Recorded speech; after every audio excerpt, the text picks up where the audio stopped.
1. Our neighbors took our fence while we were on a road trip. Well, that explains most of it. I'm fuming right now, so I gotta rant this one out. We've had issues with our attached neighbors from the moment we bought our house. Originally, it was just a 60-something female and her 80-something grandson. The day we moved in, we tried to make small talk and introduced ourselves. The woman was dropping hints that the old owners used to bake her goodies all the time and she missed it, kind of insinuating that we should be like them, because she deserved to be treated like a princess. The grandson introduced himself as the worst person in town. What an intro. So afterwards, we just tried to keep a friendly distance and stay out of their way. Suddenly, after about a week of living here, they began screaming at odd hours, blasting music banging on the walls. The police were at their house for domestic disputes monthly due to the woman calling the cops on her grandson. We've lived here for over 2 years now, fixing up our house and making it beautiful and adding value to it. Up to this point, we've just let them have their problems because it's not like we have kids to worry about protecting. It's just my partner and I in our mid-20s. Fast forward to last month. One evening after it got dark, we heard what we thought were gunshots right in our backyard. Mind you, we live in a downtown suburb borough, with an older person facility right behind our house, so we were a little concerned. We have cameras that we installed just to be safe, so we checked them. The grandson and his friends were sitting in their yard talking about shoot another round, they'll just think it's fireworks, and that's a 45 round. Unfortunately, it was dark and we couldn't see them shoot it, but the camera picked up the sound of them shooting off 9 rounds, so we naturally called the cops. The kids then left and the cops couldn't prove anyone was on the premises with a gun, so they let it go. In the beginning of August, the woman decided to let her daughter, sister-in-law, and their children move in with them for who knows what reason.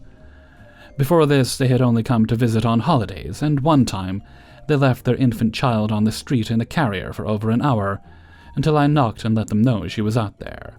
None of my business, but from there on, the screaming and yelling got worse, and this time with crying kids in the mix. I had half a mind to call CPS, but I've heard the awful things that happens to kids in the system, so I couldn't bring myself to do it. This month we were fortunate enough to go on a road trip to see some cool places and visit family. We left the end of August and were checking our cameras when we had service, which was not much. One day we get a call from our unattached neighbors saying our attached neighbors were building a real ugly shed with spare planks from who knows where. We tried not to worry too much because up to this point their crappy shed wasn't our problem, other than the eyesore in the neighborhood. We just enjoyed the rest of our trip and let it go, occasionally checking to make sure they weren't in our yard or anything, since it's nicely fenced in and gated. Didn't catch anything on camera other than them building their crappy shed. We arrived home a few hours ago to find that these entitled pricks dug out and stole part of our fence, metal post and a chain link, to create a back fence gate for their yard. This left huge holes in our back parking area that my partner almost tripped and fell into. They also tied into our fence incorrectly, pulling our fence lopsided and loose, basically damaging it. Unfortunately, our camera didn't catch them taking our fence, just was in our yard in one frame and in theirs the next. We want to press charges, but we aren't sure how to go about it. We checked our seller's disclosures stating that the previous owners of our house had put the fence in, so we know it was our fence they took. I'm so livid, and I know yelling at them won't fix it, but how can you be so entitled that you can't even buy your own chain-link fence, but instead steal your neighbors when they aren't home? Thanks for listening to this rant. Entitled people suck. 2. I am a short female who works overnights at a gas station alone, 3 to 5 nights of the week. I wear a mask because, to be blunt, people freaking stink. People stink of all kinds of things, and I am oversensitive to scents. I've had homeless people come in and clearly haven't bathed, or some older people who smell like a brewery buying more cases of booze. I do not judge, they can buy their booze and lotto all they'd like. They come in with at least a decent attitude, and I'll return it. But thankfully, I have an awesome manager who knows I can and will throw a bad attitude back in a customer's face when it calls for it. This night just so happened to be one such night. This was a couple of weeks back at this point, and I'll admit I'm still ticked at the lady for doing this. It was about 2 a.m. when this skinny short lady comes in. I notice she has hospital bands on. Not uncommon, as there's one a few blocks away, so this station is likely on her way home. I have a pang of sympathy for her. She is likely exhausted and probably emotionally drained, so I'm expecting to hear her vent and let it go in one ear and out the other, as I've done a few dozen times at this point.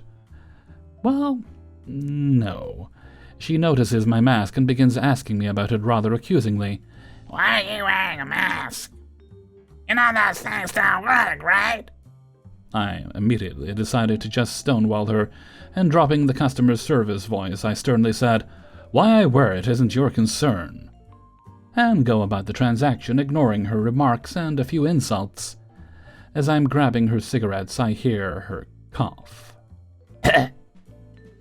Now, again, she has hospital bands on, so I don't think anything of it at first.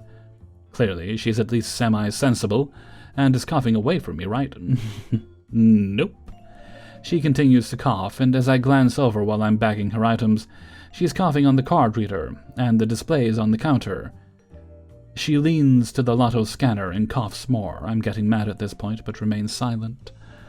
It's not until she's leaning over the counter nearly into my face to cough on the register and me that a switch just flips. I grab the bottle of disinfectant and just start spraying. I spray the counter, the card reader, her purse, the outside of her bag with her items, and even her shirt. I was aware enough to know not to risk spraying her face, but she was still coughing on everything. She moved to the newspaper rack, the drink cooler, even the door looking like a toddler marking territory. She ended it by grabbing a basket display of snacks and chocolate and flinging it across the floor, saying, "Have fun cleaning that up, witch! Just wait till I tell your manager I'm her friend, you know." Now, to admit I've been screaming at this woman to get the F out of my store the entire time I was spraying things and her. I was shaking mad and yelled back, "Do it, tell her. I'm telling her myself after this." Which I did, actually. I texted my manager immediately after she left. I cleaned up the display and wiped down everything she coughed on, careful as I could. I had to take an anxiety pill to kill the panic attack I had after the anger subsided. Jumping forward to the morning when my manager arrived, I was expecting her to at least be upset, as I told her everything I've said above. I was certain I'd at least be written up. Instead, this woman hands me a coffee from Starbucks and goes, "She was lucky I wasn't in here," and left it at that. Saw her days after and got the chance to point her out to the other staff, so now everyone knows she made a bio-attack, as we dubbed it on this store. Don't know if she's ever been back after that, though, since she hasn't come in overnight again. 3. A man accosted me from across the street once. He trapped me in a conversation in the pouring rain, while he had an umbrella and I did not. He was yelling at me because Amazon delivered a parcel for his next-door neighbors to him by accident. I explained I didn't work for nor ever worked for Amazon, though I was also a customer like most people in the neighborhood. He dismissed me, telling him I was in no way his Amazon driver, and kept berating me, not believing me that I didn't do it. Finally, he asked me, I was completely drenched by this point and angry, what he should do with the package. I said, "I don't care. It has nothing to do with me. If you want to be nice, you can give it to your neighbors, since their name and address is on it, or I guess if you want, you can keep it. I didn't put it there, and it, again, has nothing to do with me." Cue more baby-esque shouting from the male Karen. I was done. I got away from him. I was drenched. After that, he harassed me several times, but each time, I just went to my vehicle and left. He started passive-aggressively taking where I usually parked, but lucky for me, I'm fit, so it really didn't bother me to park a few blocks further away. Silver lining, 2 years later he dropped dead from a disease. I feel like we wouldn't have had so many Karens if people were treated better medically and mentally in our world. In his right mind, he could have understood that he was yelling at me for no reason. I truly feel it was his disease that made him not understand I wasn't the person, or different people he kept accusing me of being. But another part of me, the part who was harassed, is very glad he's dead. He had an autoimmune disease, not mental illness. I do think the stress of the autoimmune disease was a contributing factor in his limited cognition and hostility. I really believe an increased quantity of healthcare within the USA would have a secondary positive effect on those who need treatment. Less stress equals less Karens, I don't know. I didn't just walk away at first. I should have no hablo inglés my way out of there. I engaged Crazy because I was trying to calm him down, pacify him, and improve the situation. That's just who I am. Coming at me, berating me, I will try to get you to calm down and see logic. After that, I really couldn't physically get around him. It was so slick. The sidewalk is narrow, old, uneven, and lined by cars on the street and large trees in yards. Also, I wasn't going to touch him to get out of his encroachment on my personal space. Pretty sure I had to cut through a few yards when I did finally peace out from the conversation.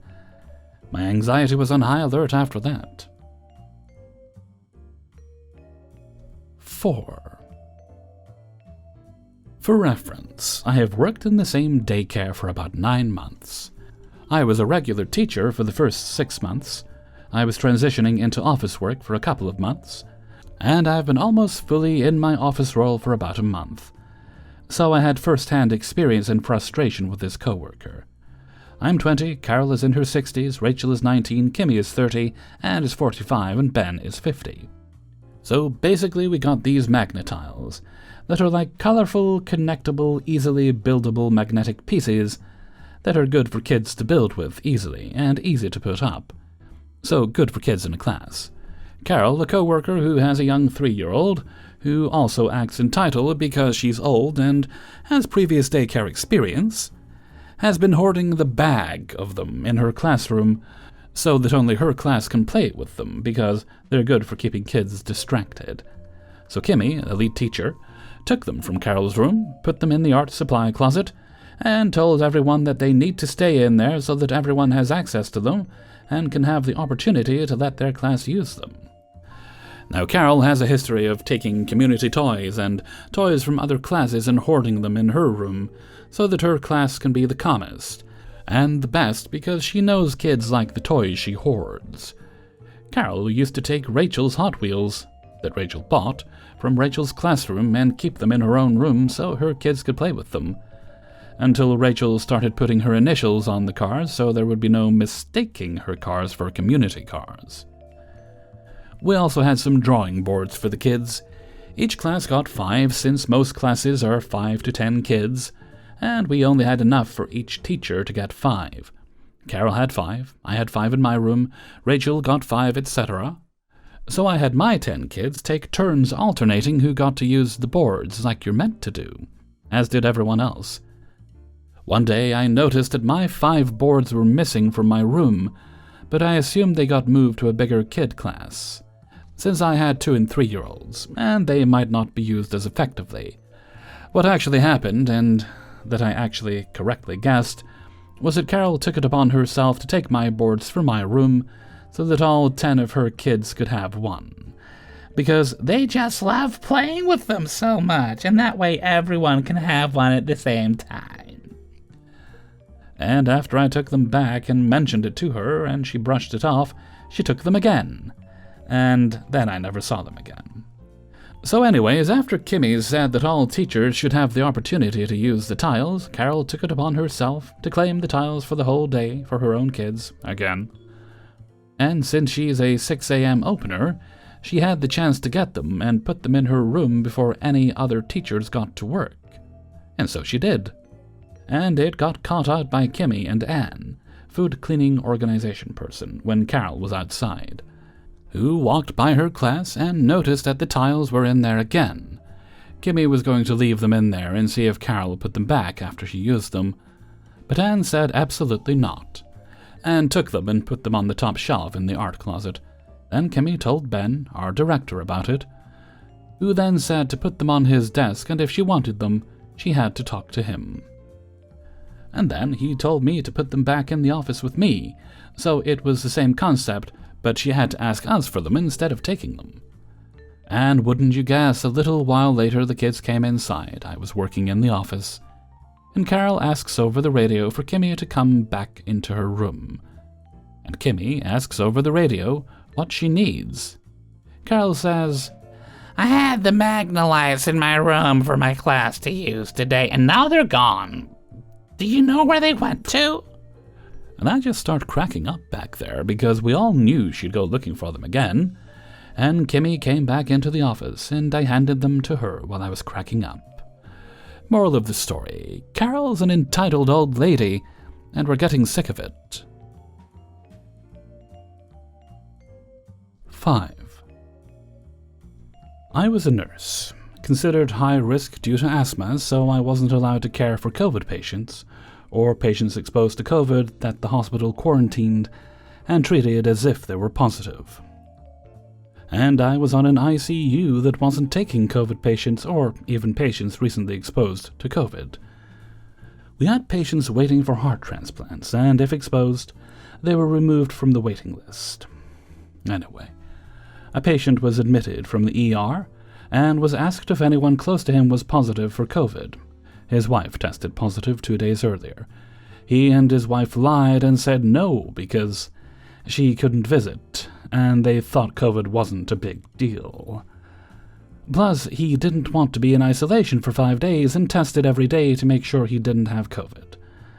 So he was sent to my unit because he wasn't positive at the time, and we had no reason to assume he'd be positive later. Remember, you are infectious and can spread the disease several days before you test positive. This was before I was able to get vaccinated. A few nights later, I start my shift, first of 4 12-hour night shifts in a row, and I was assigned to him. We did all baths and dressing changes on night shift, so I had to get up close and personal.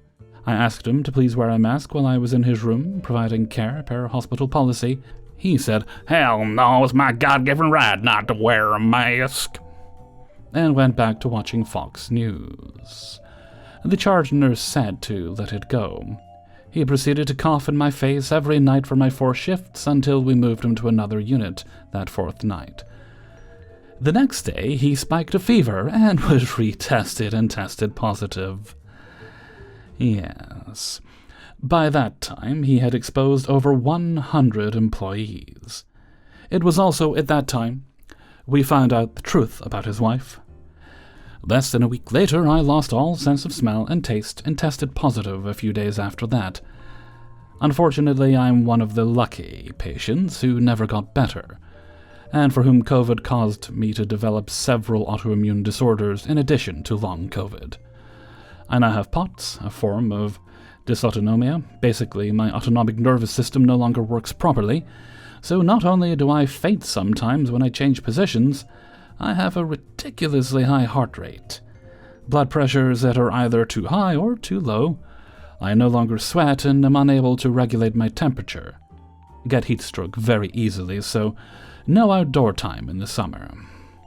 Suffer from gastroparesis, choke because my epiglottis malfunctions, heat intolerance, insomnia, brain fog, and so many other symptoms. I developed MCAS, look it up, chronic fatigue syndrome, PTSD, and agoraphobia. This is in addition to my pre-existing fibromyalgia, ADHD, and depression. I went from taking 2 medications daily to over 20 plus meds. I went from having a crazy good memory to barely remembering if I ate breakfast.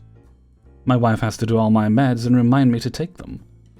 I don't leave the house except for doctor's appointments, and even then, I have to be heavily sedated to get me to go. We used to hike and whitewater raft. Now I have to use a rollator to get around, and I can't stand for more than 10 minutes. I can't work. It took me days just to type all this up. I barely leave the couch. I'm only in my 30s. All of this because of one couple's entitlement. The cherry on top of all this is my wife and I got married and bought a house 3 weeks before this all went down. I worked for a state-run hospital. In order to sue the hospital, I would have to actually sue the state I'm in. My wife has informed me that we did indeed look at a lot of different legal options. The lawyers willing and able to sue the state all wanted hefty retainers, and we couldn't and can't afford it. This is just one of those times where the law couldn't help and actually hindered. I have had comments from lawyers saying that I can in fact sue him. Although he has passed away now, I found his obituary. I could probably sue his wife, but she's lost her husband, and if she feels a fraction of how I'd feel if I lost my wife, then that's karma enough for me. Why didn't my wife and I try harder to find a lawyer or a lawsuit? I don't remember that time, to be honest, but my wife has explained that she, and to an extent me, was in survival mode. She had a very sick, dependent wife and was working to support us. In addition to consulting different lawyers, she was also taking care of me, our pets, our new home, and trying desperately to get answers to why I wasn't getting any better, and why my heart rate was 180 BPM over 200 BPM, and why my blood pressures were either 80s over 50s or 170s over 110s. She didn't have help because everyone was still socially distancing. She had to basically triage things, and finding a lawyer had to be cut from things she worried about. I'm now about 30% better than I was. I used to not be able to take any more than a few steps without fainting, and I was completely incontinent. And my heart rate usually doesn't go above 150 while I move around. Hey everybody, Hellfreezer here, and thank you very much for listening to Idiots in the Wild, episode 135. And thank you very much to everybody who allowed me to use their stories in this video. Before you go, please do poke the like button and share the video around with friends and family. And if you'd like to get the videos a little bit sooner, then you can support me through my Patreon, which is listed in the description of this video, as is a link to the Hellfreezer Teespring merchandise store. You can also make donations during streams or videos like this one. You don't have to, but I really do appreciate it, and it helps keep me going. And before we go on, we have a little birthday shout out to do, and this goes to Angela's husband. Unfortunately, Angela didn't include your name, bud, but a very happy birthday to you, on behalf of Angela, Little Ree, Big Ree, and Tremontaine. It's going to make it difficult to sing happy birthday to you, but let's see what we can do. I'm going to call you Big Schmoopy. Happy birthday to you. Happy birthday to you. Happy birthday, Big Schmoopy. Happy birthday to you. And I'm reliably sure there'll be lots of cake, steak, or maybe it's a steak cake. I'm sure there is such a thing. I don't know if I'd want to eat it, but I'm sure there's such a thing. But cake and steak, and possibly shandy. Have a great birthday, bud. Okay, I don't think there's any other business today, so let's move right along to Hellfreezer's question of the day. And today's question is: when deciding you want to be a little fitter, a little healthier, maybe you want to lose weight, that's something I myself am working on right now. Do you find it's better if you just go at it full tilt and throw yourself into it, or do you think a gradual change is the best way? Speaking for myself, I know if I go at something full tilt, I'm destined to fail.